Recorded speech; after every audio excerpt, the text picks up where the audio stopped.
Kita akan belajar firman Tuhan dari Injil Matius 23 ayat yang ke-11 sampai yang ke-12.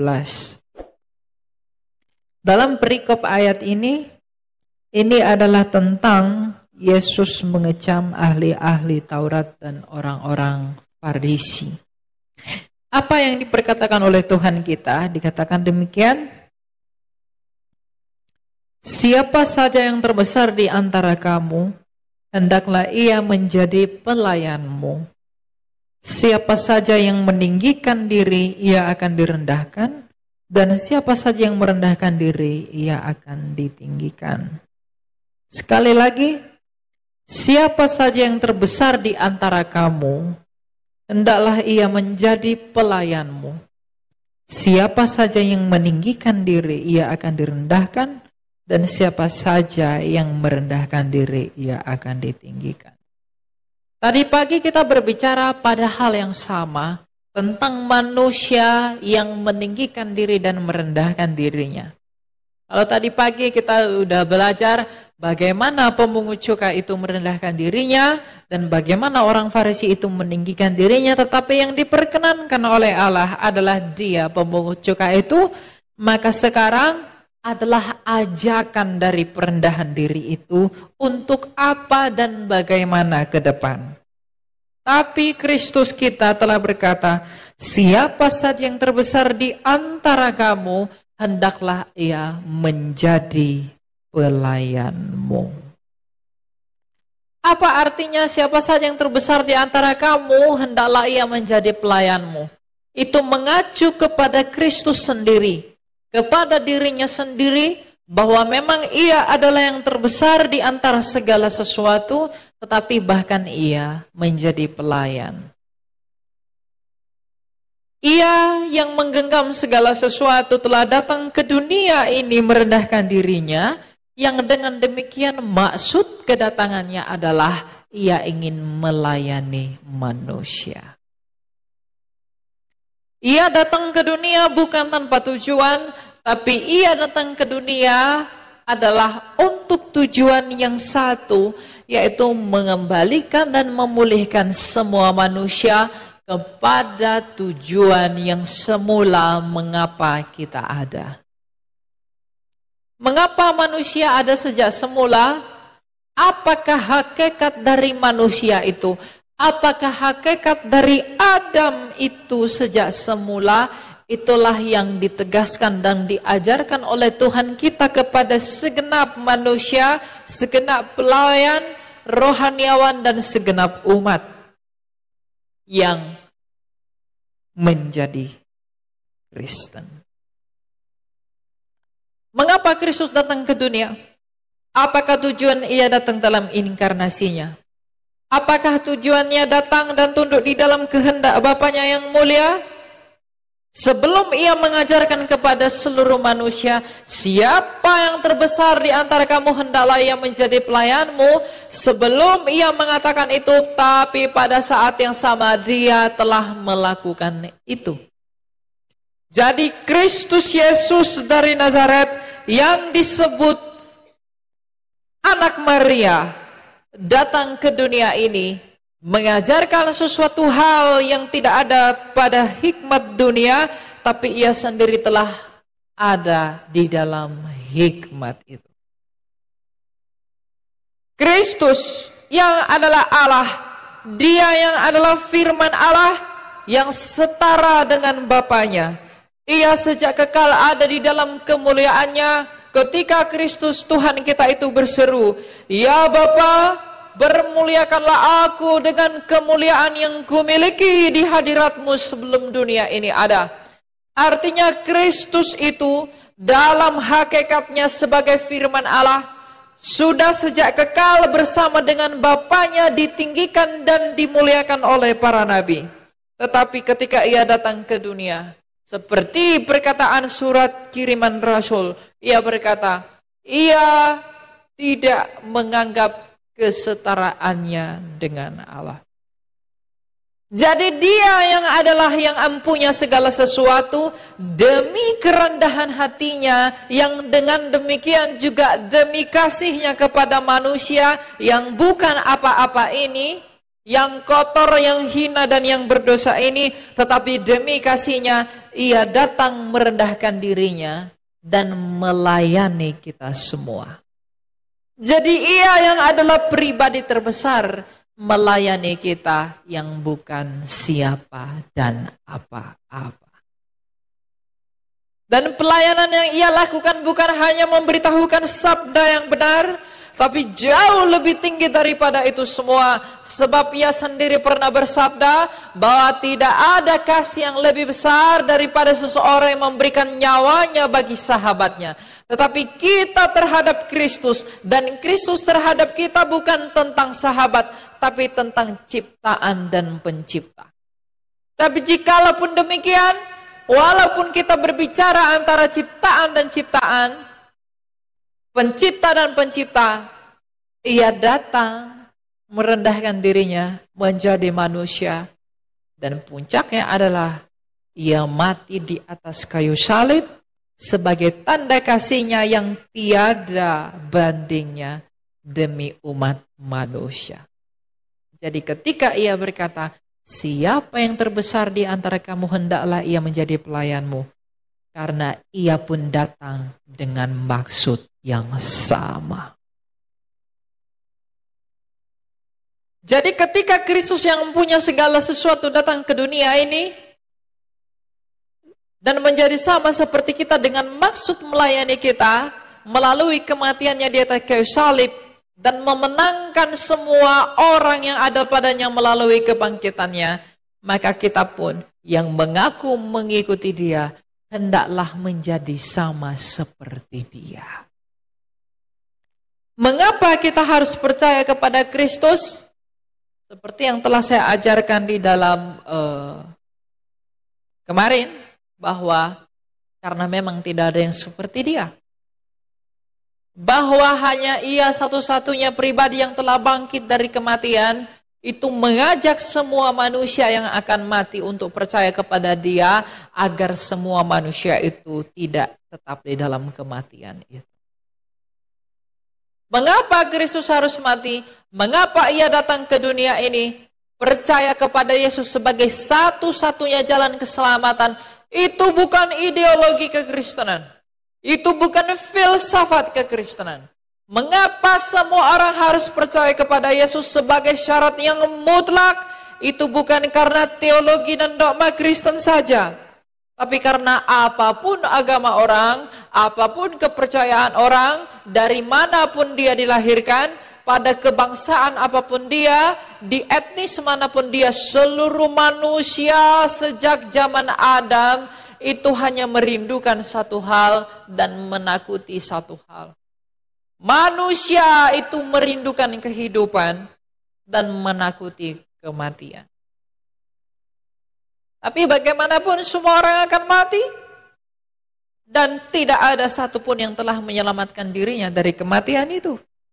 Tapi Kristus Yesus ketika datang ke dunia, dia sebagai yang terbesar datang ke dunia melayani manusia. Ia mengatakan apa?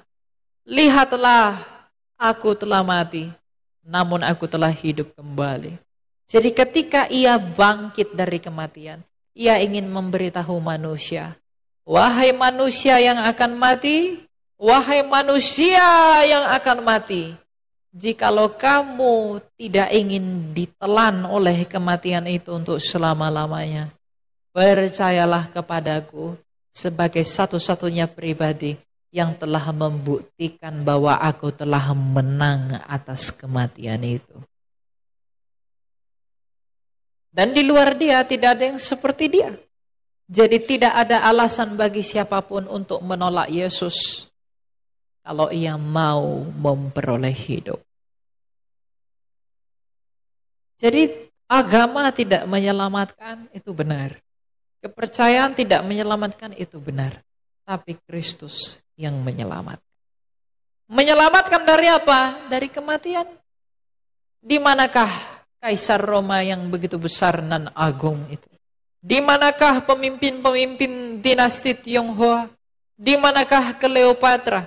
Di manakah pemimpin Yunani? Di manakah pemimpin raja-raja Mesir? Di manakah Firaun? Di manakah pemimpin Persia? Di manakah pemimpin Babilonia? Di manakah penguasa tanah Shinear? Di manakah mereka semua hari ini? Di manakah pembesar presiden-presiden Amerika? Di manakah presiden-presiden Rusia yang dikatakan sebagai orang-orang hebat? Sampai hari ini mereka masih di dalam tanah. Semua orang yang besar di sepanjang sejarah dunia sejak zaman Adam telah kalah pada satu hal, yaitu kematian. Tapi satu-satunya pribadi yang telah mengalahkan kematian di dalam sejarah melalui kebangkitannya kembali hanyalah Yesus Kristus. Jadi kalau jiwamu merindukan hidup dan jiwamu menakuti kematian, apakah alasan yang cukup bagimu untuk menolak Kristus? Tidak. Tidak ada alasan bagi siapapun untuk menolak Kristus kalau dia mau hidup. Sebab yang terbukti telah hidup hanyalah Yesus Kristus. Jadi keselamatan tidak ada di luar Yesus. Itu bukan ideologi Alkitab. Itu fakta dan bukti yang absolut bahwa memang hanya Ia yang dapat meluputkan dirinya dari kematian itu. Ketika Ia datang menjadi manusia, Ia yang terbesar menjadi manusia, Ia merendahkan dirinya. Dengan menjadi manusia, Ia bisa mati dengan maksud masuk ke dalam kematian itu, lalu merusak semua yang ada di dalam kematian itu. Dan memporak-porandakan kerajaan maut itu, lalu mengunci dan menginjak-injak maut itu melalui kebangkitan. Maka janji Allah kepada Adam dan Hawa digenapi di dalam Kristus. Allah sejak semula ketika manusia itu berdosa, Tuhan tak menjanjikan agama, Tuhan tak janjikan kepercayaan, Tuhan tak janjikan yang lain-lain. Dia hanya menjanjikan anak laki-laki yang lahir dari perempuan, di mana ular akan meremukkan tumit anak laki-laki itu, dan anak laki-laki itu akan meremukkan kepala ular itu. Dan 2000 tahun lalu, iblis itu meremukkan tumit Yesus dengan menyalibkannya. Tetapi Yesus menginjak kepala ular itu melalui kebangkitan. Maka berbahagialah Adam dan berbahagialah seluruh keturunannya yang mengambil bagian di dalam persekutuan kepada Kristus. Jadi, kalau kita bisa mengerti bahwa memang tidak ada jalan yang lain di luar daripada Kristus, sebab Tuhan kita itu pernah bersabda, di luar aku engkau tak dapat berbuat apa-apa. Karena siapakah pembesar yang telah dapat menyelamatkan hidupnya? Adalah benar, adalah saksi yang amin dan setia tentang sabdanya Kristus yang berkata, di luar aku engkau tak dapat berbuat apa-apa. Itu bukan sebuah kebohongan, tapi itu adalah kebenaran. Sebab di manakah Farisi yang telah menghina dia? Di manakah imam besar Kayafas yang telah mengadili dia? Di manakah Pontius Pilatus? Di manakah Herodes yang agung? Di manakah Ptolemy? Di manakah pemimpin-pemimpin yang menaruh kejijikan kepada Kristus? Hari ini masih di dalam tanah. Bahkan kuasa yang ada pada mereka yang membuat mereka harus mengadili Kristus itu tak mampu menyelamatkan mereka dari maut itu sendiri. Jadi Kristus berkata, di luar aku engkau tak dapat berbuat apa-apa. Itu benar. Karena memang mereka sampai hari ini hanya di dalam kenangan. Jadi kalau manusia ingin memperoleh hidup dan Kristus yang adalah hidup, maka tak ada alasan yang cukup bagi siapapun untuk menolak dia atau bahkan meninggalkan dia. Berbahagialah orang yang ada di dalam persekutuan dengan Kristus. Sebab rasulnya yang mulia yang ia perkenankan sebelum segala sesuatu, yaitu Rasul Paulus dalam surat yang pertama kepada jemaat di Korintus berkata apa? Di dalam persekutuan dengan Adam kita mati, di dalam persekutuan dengan Kristus kita hidup. Jadi semua keturunan Adam yang akan mati, kalau kamu tetap dalam kematian itu terus, maka tidak usah percaya Yesus. Boro-boro menikmati bidadari, kalau kamu mati. Ada yang menjanjikan, wah nanti semua yang tertunda di bumi akan dapat di surga.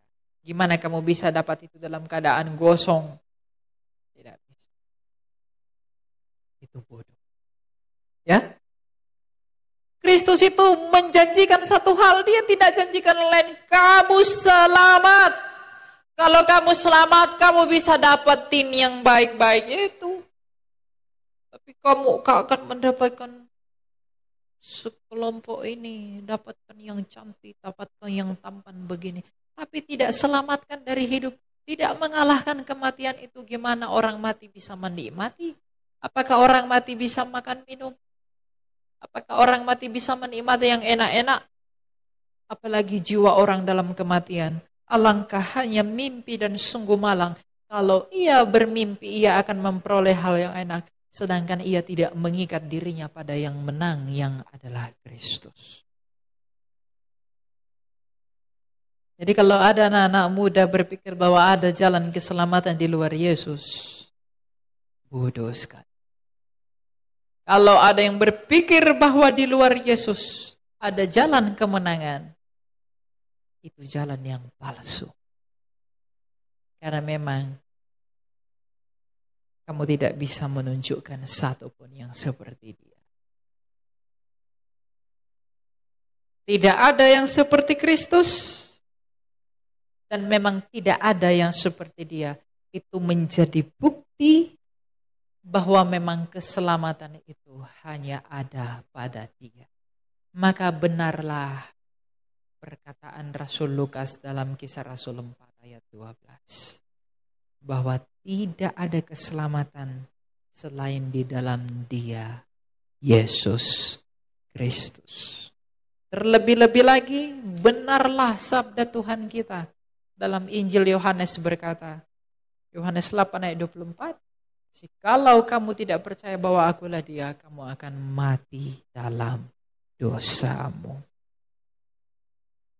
Kalau ia yang telah hidup, kalau ia yang telah menang, yang dengan demikian memang ia adalah yang terbesar, telah datang ke dunia dan melakukan semuanya itu, dia mengajar, dia mati, dia bangkit, dia berkorban melakukan itu semua demi pelayanannya kepada manusia, sedangkan ia adalah pribadi yang terbesar.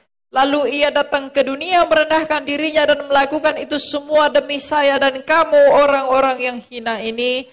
Lalu apakah alasan bagi kita orang Kristen yang mengaku mengikuti dia tetapi tidak mau melayani dia? Kalau dia sendiri telah melayani kita di dalam pelayanan yang tidak akan pernah ada duanya, tapi mengapakah kita menyibukkan diri kita kepada pelayanan yang sia-sia? Kita melayani manusia, kita melayani perut, cari uang terus. Kita melayani yang lain-lain, cari istri, cari suami. Kita melayani saudara kita, cari uang. Tapi apakah kita pernah melayani Kristus dengan mencari perkenanannya? Buah dari pengakuan akan Kristus itu akan menghantarkan kita kepada sikap yang rendah hati, di mana itu akan menimbulkan bukti dari kerendahan hati itu, yaitu pelayanan kita kepada Dia. Jadi setiap orang yang mengaku mengikuti Kristus tapi tidak melayani Kristus bukanlah seorang Kristen. Sebab jikalau ia yang adalah Kristusmu, ia yang adalah Tuhan dan Allahmu melayanimu, lalu mengapa kamu yang mengikuti Dia tidak melayani juga? Bukankah kita hamba dan Dia Tuhan? Dan bukankah hamba tidak pernah lebih tinggi daripada Tuhan? Jikalau Kristus itu membasuh kaki muridnya, yang adalah tuan dari muridnya, maka muridnya pun wajib melakukan itu. Lalu mengapa kita tak melakukan itu? Tidak usah melayani, biar aja itu tugas pendeta. Itu tugas si Elia. Itu tugas yang lain-lain aja. Saya tidak perlu melayani. Kalau ada yang berkata demikian, maka layakkah engkau menyebut dirimu Kristen? Layakkah engkau menyebut dirimu sebagai orang percaya? Layakkah engkau menyebut dirimu terlebih lagi saya orang yang diselamatkan? Jadi kalau ada orang mengaku mengikuti Kristus, hendaklah ia menjadi serupa seperti Kristus itu dalam segala hal. Kerendahan hatinya, pelayanannya, kemurniannya, kesuciannya, dan banyak hal yang ia lakukan. Jikalau kita merindukan semua hal yang benar sebagaimana yang disaksikan oleh kitab suci yang kudus, yang diilhamkan oleh Roh-Nya yang satu itu, maka tidak ada alasan bagi kita untuk tidak memandang kepada Kristus sebagai teladan yang sempurna. Ia sempurna dalam segala hal, ia tak bercacat, bahkan ia tak bercela, bahkan tidak ada dusta pada bibirnya. Ketika ia bertanya kepada orang Farisi, bisakah engkau membuktikan bahwa aku berdosa? Mereka tidak bisa membuktikan bahwa Yesus berdosa.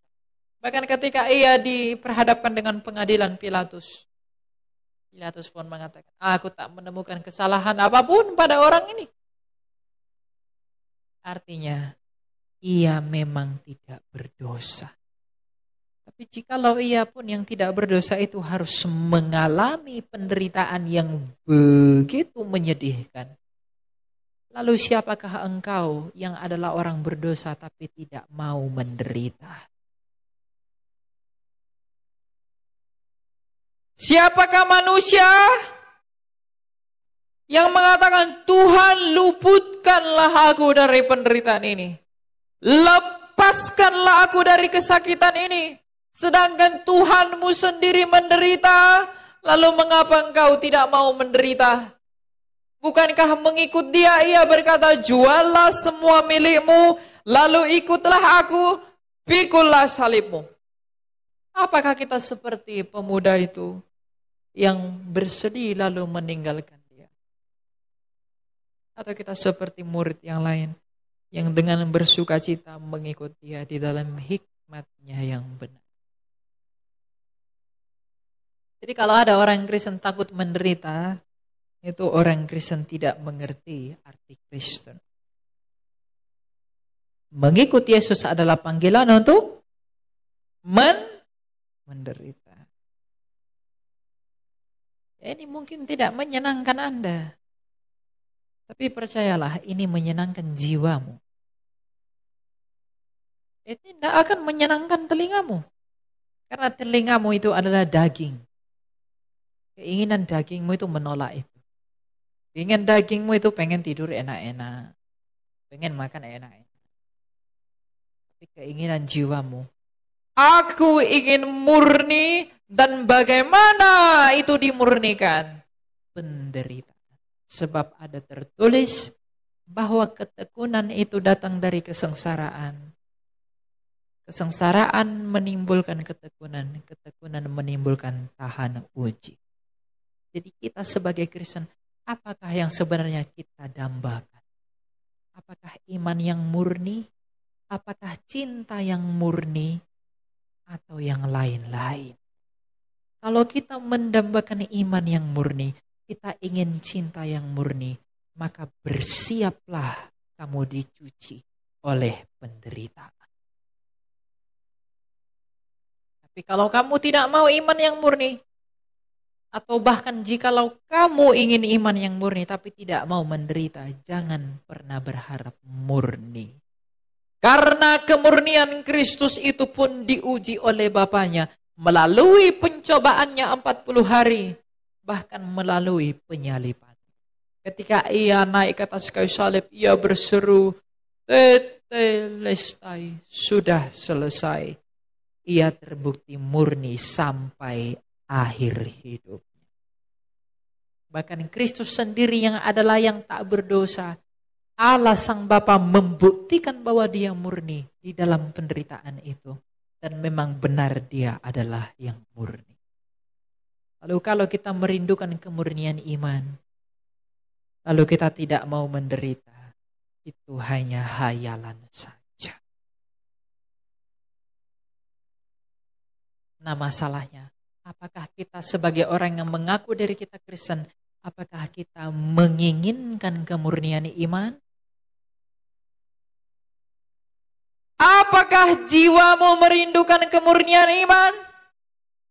Apakah jiwa kita menginginkan cinta yang tulus? Apakah kita merindukan cinta yang sehat kepada Kristus? Apakah yang kau inginkan, wahai manusia? Apakah yang kita inginkan, wahai jiwa manusia? Apakah yang kita dambakan? Apakah yang menjadi dasar pengharapan kita? Apakah yang kita cari dalam hidup ini? Apakah yang kita cari dengan menjadi seorang Kristen? Apakah yang kita harapkan? Apakah yang kita inginkan dengan mengaku bahwa Kristus adalah Tuhan dan Allah kita? Apakah yang engkau cari dengan menjadi Kristen? Apakah yang engkau cari datang ke gereja ini? Apakah yang engkau cari dengan mengikuti perjamuan kudus? Apakah yang saya cari dengan berkhotbah? Apakah yang kamu cari dengan menyanyi? Apakah yang semua orang cari di dalam persekutuannya dengan Kristus? Karena semua orang bisa masuk ke dalam gedung gereja yang sama, tapi berbeda motivasi. Kucing dan tikus sama-sama berlari, tapi yang satu karena lapar, yang satu karena menyelamatkan nyawanya. Semua orang bisa sama-sama bernyanyi, tapi apakah motivasinya bernyanyi? Semua orang sama-sama bisa duduk di tempat ini. Tapi apakah motivasimu duduk di tempat ini? Apakah karena usahamu demi pelayananmu kepada Kristus, atau hanya ingin menutupi dirimu agar terlihat kudus? Jadi usahakanlah yang baik, usahakanlah yang benar demi suatu hal yang baik. Hal ini harus dikatakan kepada manusia agar manusia itu mengerti siapa dia di hadapan keagungan Allahnya. Hal ini harus dinyatakan kepada kita agar kita mengerti di dalam hikmat yang dari atas bahwa apakah tujuan saya ada dan apakah maknanya Kristus itu merendahkan diri kepada saya. Apakah tujuannya merendahkan diri di hadapan manusia? Apakah tujuannya taat kepada Bapaknya yang semata-mata hanya oleh karena kasih-Nya? Lalu apakah kita sudah melayani Dia sebagai bukti kasih-Nya kita kepada Dia? Kalau Ia telah membuktikan kasih-Nya kepada manusia melalui kerelaan dan ketaatannya tergantung di kayu salib itu, lalu apakah bukti bahwa kita mengasihi Dia? Kristus itu pernah bersabda, jikalau engkau mengasihi aku, engkau pasti melakukan perintahku. Apakah perintahnya Dia yang utama itu? Kasihilah Allahmu, kasihilah sesamamu, kasihilah musuh. Apakah kita sudah melakukan itu? Apakah kita sudah hidup di dalam hukum itu? Jikalau belum, lalu apakah kita menyebut diri kita Kristen? Apa yang menjadi dasar bahwa kita adalah seorang Kristen? Kristen KTP. Kristen tanpa bertobat. Tidak usah sibuk mengurus yang di luar Kristen. Yang di dalam Kristen pun banyak yang tertolak. Di dalam Matius 7 yang menyebut Yesus Tuhan, Tuhan tuh nggak mungkin bukan orang Kristen. Tuhan, bukankah kami bermujizat demi namamu? Tuhan, bukankah kami berbuat demi namamu? Tuhan bilang apa? Enyahlah engkau. Karena engkau tak melakukan kehendak Bapa-Ku. Dia ngomong Tuhan, Tuhan, Tuhan. Tapi ada orang lemah dibiarkan. Ada orang kelaparan tidak dikasih makan. Ada orang butuh tangannya, dia sembunyikan tangannya. Ada orang butuh bantuannya, dia pergi. Ada orang membutuhkan kasihnya, dia malah pergi. Artinya, Kristus yang ada di dalam kamu itu tidak kelihatan. Sehingga dengan cara yang demikian, kamu menyangkali.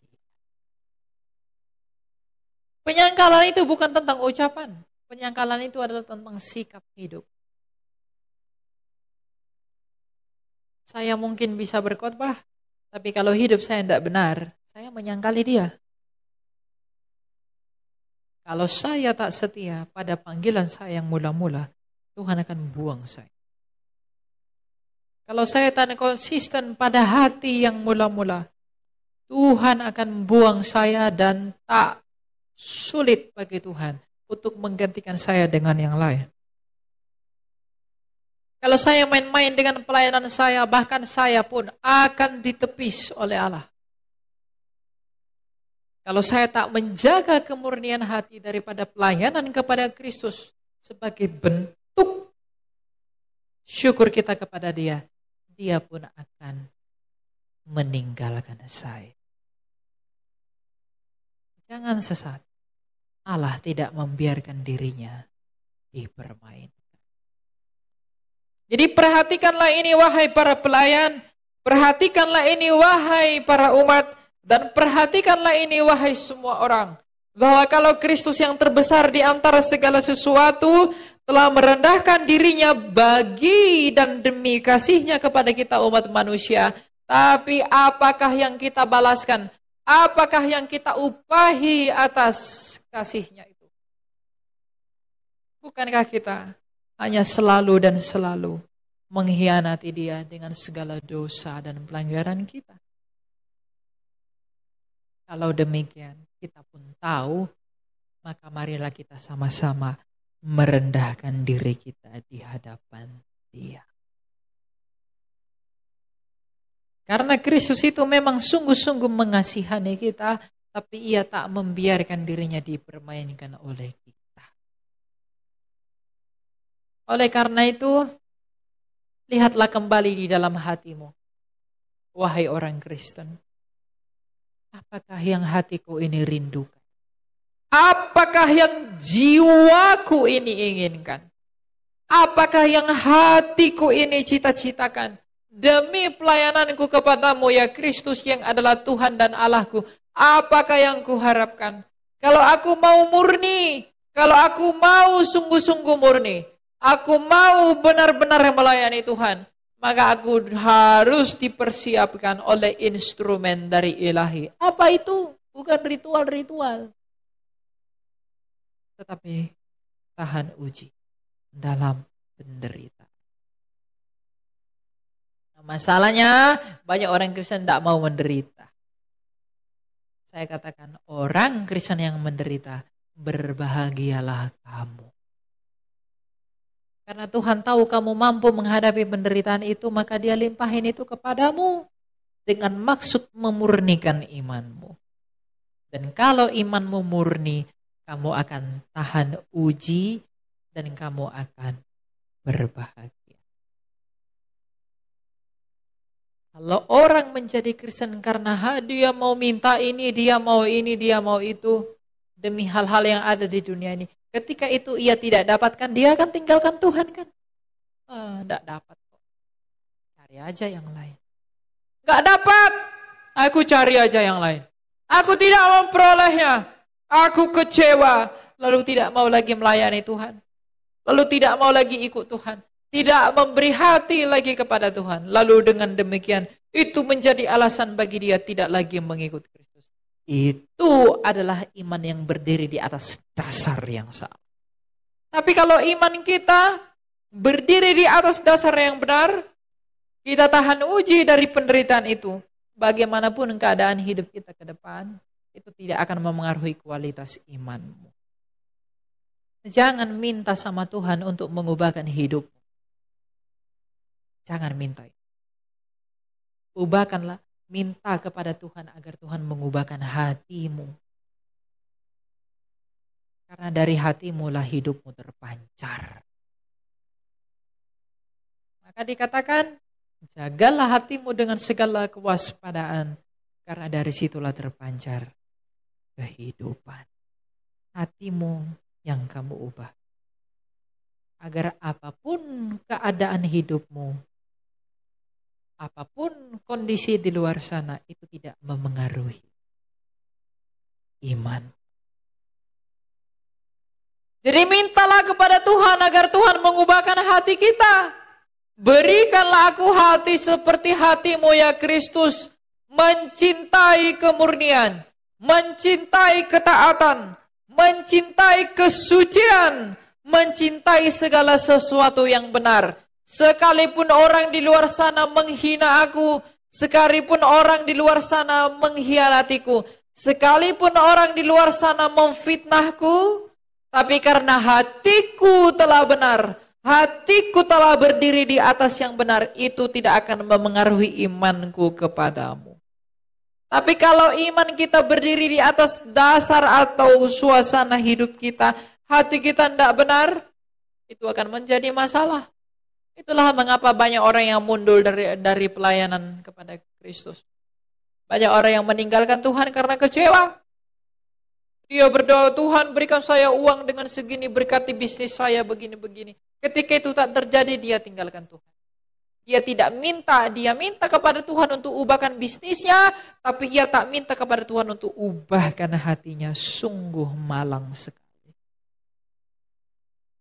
Padahal hidup itu terlihat dari hati. Hidup itu dipancarkan dari hati. Nah, apakah kita pernah berdoa meminta kepada Tuhan, ubahkanlah hatiku? Apakah kita pernah merindukan atau apakah kita pernah mendambakan hati yang seperti Kristus itu? Atau kita hanya merindukan hidupnya ideal tuh begini. Lagi anak-anak muda. Ya kan? Pacar yang ideal tuh begini. Laki-laki yang ideal tuh harus kerjanya minimal gajinya sekian. Minimal dia tinggalnya begini. Perempuan yang ideal tuh minimal tingginya sekian. Berat badannya sekian. Kulitnya warnanya begini. Itu bodoh. Kenapa itu bodoh? Karena dia masih memakai hikmat dunia. Tidak memakai hikmat. Oleh karena itu, apakah yang diidam-idamkan oleh hatimu, wahai orang Kristen? Apakah kamu benar-benar pengen iman yang murni? Mungkin kalau saya tanya Anda satu persatu, mungkin ucapan kita mengatakan, ya aku menginginkannya. Tapi bagaimana dengan hatimu? Apakah sungguh-sungguh demikian? Hatimu hanya Engkau dan Allah yang tahu. Bahkan saya sendiri pun saya bisa berkata bahwa saya merindukan iman yang murni. Tapi hanya Tuhan yang tahu apa yang ada dalam hati saya. Dalam hal ini saya tidak membenarkan diri di hadapanmu. Dengan menjadikan diri saya sendiri sebagai contoh. Tetapi agar kita semua mengerti bahwa apapun dan siapapun status orang, dia tetap dihadapkan pada pencobaan yang sama. Oleh karena itu waspadalah dan waspadalah. Ujungnya pelayanan Kristus itu, kalau pelayanan Kristus itu mendatangkan keselamatan bagi manusia, maka pelayanan kita kepada Kristus juga adalah demi syukur kita atas keselamatan yang kita peroleh daripadanya, dan demi suatu hal yang baik di hadapan pengadilan Kristus. Mari mempersiapkan semuanya ini dengan baik, agar kita semua saling menatap ketika Ia datang sebagai Raja. Agar kita semua saling bersuka cita, bergabung di dalam persekutuan Bapak Abraham, sebagai keturunan yang dipilih oleh Kristus itu dan melalui Dia, agar tak satupun yang terluput dari antara kita. Oleh karena itu, kejarlah kemurnian iman, agar iman yang murni, hati yang murni, itu menuntun kita kepada pelayanan yang sejati. Hati itu yang minta sama Tuhan diubahkan, sama seperti hatinya Kristus. Anak-anak muda enggak pernah berpikir pada hal seperti ini. Banyak yang enggak berpikir kepada hal seperti itu. Itu belum jatahku, itu belum waktuku, itu belum masaku berpikir seperti itu. Dia fokus cari pacar yang cantik. Dia fokus cari uang biar bisa beliin pacarnya baju. Perempuan juga fokus mempercantik diri agar dia bisa memikat laki-laki. Dia berusaha memperbaiki dirinya, covernya semua diperbaiki agar ia bisa memikat laki-laki. Laki-laki pun berusaha memperbaiki keuangannya. Ketika uangnya banyak, dia punya mobil, dia punya rumah, dengan demikian ia bisa memikat perempuan. Tapi apakah kau pernah berusaha untuk memikat hati Tuhanmu yang telah tersesah demi kamu? Kamu memikat hati perempuan, perempuan itu pun akan mati sama seperti kamu akan mati. Kamu memikat hati laki-laki, dia pun akan mati sama seperti engkau akan mati. Bahkan mereka tak dapat menyelamatkan diri mereka sendiri, apalagi dirimu. Tapi Kristus telah tersesah demi kamu. Apakah yang telah engkau usahakan demi memikat hatinya dia? Sudah adakah atau belum ada? Kalau belum ada, sungguh-sungguhkah engkau mengasihi dia? Kita berani meminta-minta kepada dia, Tuhan, aku ini, aku mau ini, aku mau itu. Tapi apakah kita pernah bersaksi, mau berani bersaksi demi dia? Kita menangis terseduh-seduh, Tuhan berikan aku ini. Tapi apakah kita pernah menangis karena dosa-dosa kita? Itulah yang dikatakan dengan hikmat dunia itu adalah kebodohan bagi Allah. Orang berusaha terus-menerus sekuat mungkin demi dapat perhatian, demi dapat validasi, demi dapat pengakuan dari dunia, demi dapat laki-laki, demi dapat perempuan, dan demi banyak hal. Tapi dia melupakan satu hal yang penting, yaitu perkenanan yang Kristus. Jadi anak-anak muda zaman sekarang jangan mau dibodohi oleh filsafat yang kosong. Aku udah sekolah saja, aku fokus sekolah. Enggak ada yang salah dengan sekolah. Aku fokus saja pekerjaan, tidak ada yang salah dengan bekerja. Tapi jangan lupa libatkan Tuhanmu di dalam, agar ketika kamu mati, kamu tidak pergi ke tempat yang tidak kamu inginkan. Jadi tidak ada alasan bagi anak muda, udah bersenang-senang sajalah. Bahkan dalam ibadahmu sekalipun. Jangan orientasikan pada hal yang menyenangkan. Tapi kamu tidak mengkoreksi dirimu sebagai orang yang lemah dan tak berguna sejatinya di hadapan. Karena tanpa pengakuan dan kesadaran akan hal itu, engkau tak akan menemukan di mana kasih Allah. Sebab ada tertulis, di dalam kelemahanmu lah kuasaku menjadi nyata. Kalau anak-anak muda tidak menyadari betapa kotor, betapa bercacat, betapa bodohnya dia di hadapan Allah, ia tidak akan pernah menuntun dirinya kepada kerendahan hati dan pengakuan kepada keagungan Allah. Jadi anak-anak muda harus mengubah lanskap fokusnya berkaitan dengan imannya kepada Tuhan. Iman kepada Tuhan itu bukan saatnya kamu meminta-minta yang lain-lain. Minta satu hal, kemurnian hati. Kalau hatimu sudah murni, Tuhan tahu kebutuhanmu, tidak sulit bagi Dia mencukupkan kamu. Anak-anak muda zaman sekarang lagi tren TikTok, provider man. Perempuan yang cantik, yang unik. Laki-laki ya minimal standar-standar lah. Apa itu? Itukah yang kamu cari? Itukah yang kamu kejar? Kamu menghabiskan banyak waktu demi hal yang seperti itu. Sedangkan pada hari kematianmu ketika rohmu berpisah dari tubuhmu, semua itu tak dapat menolongmu. Dan semua yang kamu usahakan di dunia ini tak akan dapat menolongmu. Jikalau engkau tahu bahwa betapa cepatnya orang melupakanmu pada hari kematianmu, engkau tak akan menyenangkan hati siapapun selama hidupmu kecuali kepada Allah. Kalau kamu bisa tanya itu orang yang sudah mati, kalau kamu ingin hidup kembali, apa yang bisa kamu lakukan? Pasti mengabdi kepada Kristus. Karena memang hanya Kristus yang dapat menolong. Apa kekurangan para kaisar? Apa kekurangan raja-raja Persia? Apa kekurangan raja Yunani? Mereka punya banyak wanita yang cantik-cantik. Mereka punya banyak harta yang berkelimpahan. Tapi apakah itu dapat menolong mereka? Di mana mereka sekarang? Di dalam kematian.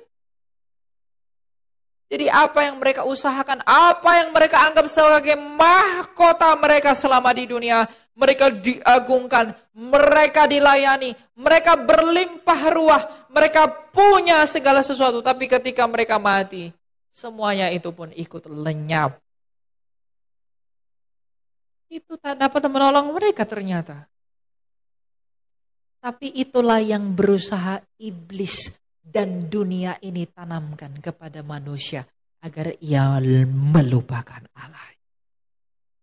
Jadi anak-anak muda, ubahlah lanskap berpikirmu tentang kekristenan itu. Ubahlah cara pandangmu tentang siapa Kristus itu. Ubahlah cara kamu melayani dia. Ubahlah cara kamu berpikir tentang dia. Sekarang, anak-anak muda itu mulai dirasuki oleh pikiran-pikiran barat. Yang mengatakan Tuhan itu sama saja. Ngapainlah harus jadi Kristen. Tuhan yang lain juga boleh kompromi dengan semua itu. Yang penting kita baik. Kalau sudah ngomong yang penting, niatnya pasti udah gak baik. Yang penting ini, yang penting itu. Dia melakukan segala hal yang menentang kehendak kebenaran Kristus. Demi apa? Daging. Ada orang jual Yesus. Demi apa? Demi uang. Ada orang jual Yesus demi apa? Demi harta. Ada orang jual Yesus demi apa? Demi tahta. Lalu ia membalut semua kesalahan itu dengan apa? Yang penting kita berbuat baik. Yang penting kita tidak buat ini. Yang penting kita, begitu tuh modelannya. Jadi kalau ada di sini anak muda yang ingin menikahi orang di luar Kristus, atau ingin mempersatukan dirinya dengan yang di luar Kristus, renungkanlah kembali siapakah yang lebih berharga bagimu. Pengorbanan Tuhanmu kah? Tapi pacarku sudah belikan aku baju baru. Dia sudah belikan aku sepatu yang mahal. Dia sudah kasih aku mobil. Dia sudah kasih aku rumah. Dia sangat effort sekali. Laki-laki yang effort sekali. Dia sangat mencintaiku. Dia membuktikan cintanya luar biasa kepadaku. Coba kamu suruh itu laki-lakimu itu mati. Mau enggak? Demi kamu. Yuk dong, tersalib dong. Mau mati enggak demi kamu? Pasti ya enggak mau kan? Kristus mau mati demi kamu. Cinta siapa yang lebih besar? Kalau cinta Kristus yang lebih besar, mengapa engkau menghabiskan lebih banyak cintamu kepada pacarmu daripada kepada Kristus?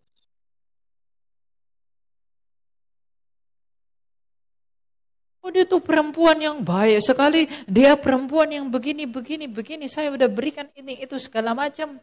Tidak apa-apa lah aku tinggalkan Yesus, demi aku bersatu dengan perempuan itu. Kamu tanya kepada perempuan itu, kamu mau mati gak demi aku? Kamu dibilang, kamu bodoh ya? Kamu gak cinta aku ya? Lalu putus. Kamu gak sayang aku ya? Lalu cerai. Kenapa kamu suruh aku mati? Sedangkan Tuhanmu telah mati demi kamu. Mengapa kamu, mengapa saya menghabiskan perhatian pada hal yang seperti itu. Kalau Tuhanmu telah menghabiskan cintanya buat kamu, mengapa kita menghabiskan cinta kita bagi dunia? Mengapa kita menghabiskan cinta kita bagi yang di luar Kristus? Kalau merenungkan itu semua, bahkan saya sendiri pun merasa bodoh. Dan saya sendiri pun merasa tidak layak di hadapan Allah. Memang ternyata benar dosa itu ada. Itu menghambat hati yang tulus. Menghambat keinginan yang benar. Karena daging itu lemah. Dan roh itu penuh. Maka mari kita berusaha untuk menumbuhkan cinta kita kepada Tuhan setiap hari. Demi semuanya ini. Demi perkenanan dan perkenanan Allah. Belas kasih Tuhan itu akan jatuh kepada orang yang mau dikasihi. Masalahnya mau gak kita dikasihani oleh Allah? Jadi jangan jual semua kekayaanmu, yaitu Kristusmu, demi hal-hal di dunia. Kalau anak muda tidak peduli kepada imannya, anak muda tidak peduli kepada Kristus, maka Kristus pun tidak akan peduli padamu. Sebab ia bersabda, barang siapa yang lebih mencintai yang lain daripada aku, ia tak layak. Masalahnya, siapakah yang kamu cintai paling besar dalam hatimu? Wahai laki-laki, wahai perempuan. Oh, aku lebih mencintai pacarku. Demi makan malam di kafe, aku tidak ikut ke gereja. Demi weekend keluar kota, saya tidak mengikuti ibadah. Jadi apakah yang kamu cari sebenarnya? Demi chattingan dengan pacarku, sleep call setiap malam, aku tak pernah berdoa kepada Tuhan. Engkau berdoa dengan cinta pacarmu, tapi tidak berdoa dengan cinta Tuhanmu. Engkau tidur di dalam bayang-bayangan akan pacarmu, tapi tidak tidur di dalam bayangan akan kasih Tuhan. Banyak dari kita yang demikian, karena saya pun pernah demikian. Itu adalah kebodohan. Kalau kita mengerti bahwa itu adalah sebuah kebodohan yang seharusnya tidak dapat dipertahankan dan tidak perlu dan tidak layak untuk dipertahankan, tinggalkanlah semuanya itu. Mulai sekarang bentuklah cintamu yang murni demi kerajaan Allah. Jadi anak-anak muda, siapa di sini yang muda-muda? Ya, kalau tidak mau mengaku, saya tahu kamu muda, kamu bertanggung jawabkan sama Tuhan. Jangan ketawa anak-anak muda. Jangan, saya merasa muda, tapi ketika saya tanya, di mana anak muda, kamu langsung merasa tua. Ini teguran buat anak-anak muda. Karena saya hidup di dalam usia kalian. Saya tahu apa mindset anak muda itu. Orang-orang di seumuran saya, apalagi banyak anak muda Kristen itu tidak peduli tentang ini. Tuhannya, tidak peduli tentang iman. Sehingga demi persaudaraan, demi kasihnya kepada manusia, dia menghilangkan prinsip kebenaran. Dia tidak peduli lagi kepada Tuhan. Dengan demikian ia menggampangkan pengorbanan Tuhannya, yang dengan demikian ia menyalibkan Kristus yang kedua. Jadi jangan pikir menjadi Kristen itu mudah. Tidak ada yang mudah menjadi Kristen. Menjadi Kristen itu sulit, anak-anak muda. Apalagi kita muda, keinginan ini itu banyak pasti. Tapi di dalam Kristus kita harus berupaya untuk mengelola, menguasai diri. Sebab salah satu buah roh adalah penguasaan diri. Jadi mari, bukan hanya untuk anak muda, tapi seluruh orang tua, Bapak Ibu yang adalah orang tua saya di tempat ini. Mari kita bersama-sama berjuang demi perkenanan Allah. Mari kita sama-sama berjuang demi suatu pertanggungjawaban yang baik di hadapan tahta pengadilan Kristus yang mengerikan itu. Karena semua orang akan ditanyai menurut urutannya masing-masing tanpa terkecuali. Persiapkanlah jawaban pada saat ini juga. Hingga Maranatha. Ketika engkau dan saya mati, apakah yang akan saya perkatakan di hadapan Dia yang nyala matanya bagaikan tembaga? Karena banyak yang tertolak, banyak yang terdahulu akan menjadi yang terakhir menjadi yang terdahulu. Hati-hatilah dalam kekristenanmu, berhati-hatilah dalam imanmu. Karena memang tidak ada yang benar di luar Kristus. Maka di dalam kebenaran ini, kalau kamu menyadari memang tidak ada kebenaran di luar Dia, maka berhati-hatilah di dalam kebenaran. Karena segala sesuatu memang hanya kemuliaan Dia. Tetapi segala sesuatu itu akan dituntut dari kita. Itulah makna menjadi Kristen. Saya berdoa, semoga kita semua yang ada di tempat ini diingat oleh Allah dalam kerajaannya ketika Ia kembali. Dan tak satu pun yang luput. Ada di sini yang mau luput? Ada yang mau ditinggalkan?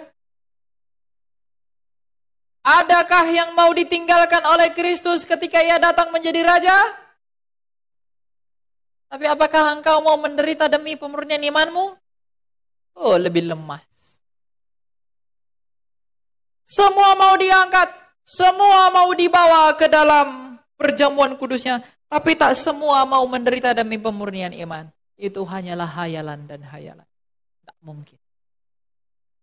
Menderita di sana bukan berarti kau hidup tanpa uang. Kamu bisa cari uang banyak, boleh. Kamu bisa cari banyak hal, boleh. Tapi jangan sampai cintamu lebih besar kepada semuanya itu daripada kepada Tuhan. Oh, Elia bilang hidup harus menderita, maka aku harus hidup di bawah kolong jembatan. Aku tidak boleh makan yang enak, aku harus makan sayur-sayur aja. Tidak begitu. Hidup menderita itu adalah menolak semua keinginan di dalam dirimu yang bertentangan dengan perintah Tuhanmu. Dan apa yang ada padamu, korbankanlah itu bagi saudaramu, jikalau memang mereka membutuhkan kamu. Karena dengan berlaku demikianlah, kamu dan saya menjadi surat-surat yang terbuka demi penginjilan kepada semua. Dengan demikian, kemuliaan bagi Allah. Ya, kita berdoa. Allah Sang Bapa yang bertata dalam kerajaan surga, kami bersyukur dan berterima kasih kepadamu Bapa untuk cinta dan kasih karunia-Mu yang selalu melimpahi kami. Engkau telah memilih kami sejak semula melalui anak-Mu Yesus Kristus itu menjadi milik-Mu dan kekayaan-Mu. Maka sekarang pun kami mengakui bahwa Engkau adalah kekayaan kami karena kami memang tak dapat berbuat apa-apa di luar Engkau. Dan kami pun tidak memiliki apapun selain daripada iman yang begitu menyelamatkan kami terhadap Engkau. Dan kepadamu wahai Yesus Kristus yang telah menyelamatkan, yang telah datang ke dunia. Engkau begitu agung di dalam kemuliaan dan karya-Mu Tuhan. Kami tahu bahwa Engkau telah melayani kami begitu rupa sehingga Engkau rela memberikan nyawa-Mu bagi kami. Kami mungkin mencintai banyak hal di luar Engkau lebih daripada Engkau. Maka sekarang ketika kami sadar, kami mau mempertobatkan diri kami. Kami mau merelakan diri kami untuk mencintai Engkau lebih besar daripada apapun. Oleh karena itu, mampukanlah kami untuk mengasihi-Mu dengan benar. Berikanlah kami kemampuan untuk mencintai-Mu lebih dalam. Tapi di atas semuanya itu Engkau tahu bahwa kami penuh dengan dosa. Kami penuh dengan kusta. Tapi sebagaimana Engkau tidak menolak perempuan pesundal yang datang menyika kaki-Mu, maka janganlah tolak kami orang-orang yang lebih berdosa seperti perempuan pesundal itu. Sebagaimana Engkau tidak menolak anak yang hilang dalam perumpamaan-Mu, maka kami mungkin anak-anak-Mu yang hilang dari cara hidup kami yang sia-sia. Kami mungkin anak-anak muda yang terhilang dengan memberikan diri kami kepada dunia dan tidak kepadamu. Jikalau kami mau kembali dan kami mau kembali, terimalah kami kiranya sebagaimana Engkau menerima anak yang hilang itu. Dan sebagaimana Engkau juga tidak menolak pemungut cukai dan Engkau mendatanginya. Maka datangilah juga kami orang-orang yang berdosa ini, yang mungkin hidup dengan cara pemungut cukai itu. Dan angkatlah kami sebagai murid-Mu, sebagaimana Engkau mengangkatnya juga sebagai murid-Mu, agar kami berbahagia sebagaimana Ia telah berbahagia bersama-sama dengan Engkau pada hari ini. Dan sebagaimana Engkau telah mengubahkan dan mempertobatkan Saulus, dan mengubahkannya menjadi Paulus. Kami mungkin orang-orang yang jahat, yang fasik, yang hidup dengan cara hidup Saulus. Maka sekarang ya Tuhan, ubahkanlah kami menjadi Paulus yang baru, dan perkenankanlah kami menjadi pemberita Injil-Mu yang kudus. Jangan izinkan kami mencium-Mu sebagaimana Yudas, tapi sebagaimana si pencuri kami akan mengaku, ingatlah akan kami ya Kristus, apabila Engkau datang dalam kerajaan-Mu yang mulia itu. Jikalau kami datang ke hadapan-Mu, jikalau kami mau memegang tangan-Mu, janganlah kiranya Engkau menjauhkan tangan-Mu daripada kami. Jikalau kami mau datang ke hadapan-Mu, janganlah kiranya Engkau membuang wajah-Mu daripada kami. Jikalau kami mau mengetuk pintu surga-Mu, janganlah kiranya Engkau membiarkan suara ketukan kami tak berbuah. Tapi biarlah kiranya Engkau yang mengizinkan kami masuk dan tidak membiarkan kami kedinginan di luar dari kemah-Mu. Karena apakah kami ini ya Tuhan? Apakah kekayaan kami selain daripada perkenanan-Mu itu? Oleh karena itu kami mengaku bahwa Engkau adalah Tuhan dan Raja kami, sebagaimana si pencuri itu telah mengaku. Agar sama seperti pencuri itu telah Engkau bawa ke tempat-Mu di Firdaus-Mu, agar kiranya di dalam cara yang sama, kami pun akan dibawa bersama-sama dengan-Mu di dalam Firdaus-Mu yang kudus. Jangan lupakan kami Tuhan, ingatlah akan kami selalu, maklumkanlah kami di dalam kehinaan kami, bimbinglah kami di dalam kesesatan kami, benarkanlah kami di dalam ketidakberdayaan kami, kuatkanlah kami di dalam kelemahan kami, dan tolonglah kami dalam segala sesuatu, yaitu demi pertobatan kami kepada kerajaan-Mu. Karena kami tahu dengan yakin dan pasti bahwa Engkau itulah Yesus Kristus, Tuhan yang mengasihani kami sekarang dan selalu serta untuk selama-lamanya.